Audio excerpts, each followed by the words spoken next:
BJP తదుపరి జాతీయ అధ్యక్షుడిని ఎన్నుకునే ప్రక్రియను కమలం పార్టీ వేగవంతం చేసింది. ఈ నెల చివరి నాటికి కమలం పార్టీకి కొత్త సారథి రానున్నట్లు తెలిసింది.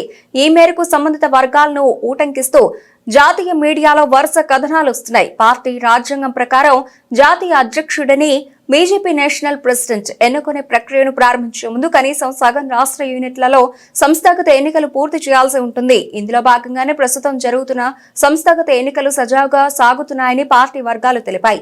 19 రాష్ట్ర అధ్యక్షుల పేర్లను ప్రకటించిన తర్వాత పార్టీ తదుపరి జాతీయ అధ్యక్షుడి కోసం ప్రక్రియ ప్రారంభమవుతుంది. అయితే ఇప్పటికే 14 రాష్ట్రాల్లో సంస్థాగత ఎన్నికలు పూర్తయ్యాయి. ఆయా రాష్ట్ర అధ్యక్షుల పేర్లను కూడా ప్రకటించారు. కీలక రాష్ట్రాలైన ఉత్తరప్రదేశ్, గుజరాత్, మధ్యప్రదేశ్, కర్ణాటక, ఒడిశా రాష్ట్రాల అధ్యక్షుల పేర్లు ఖరారు కావాల్సి ఉంది.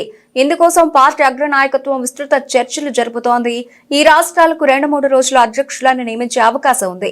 ఆ తర్వాత జాతీయ అధ్యక్షుడి నియామక ప్రక్రియను చేపట్టనున్నట్లు సదరు వర్గాలు వెల్లడించాయి.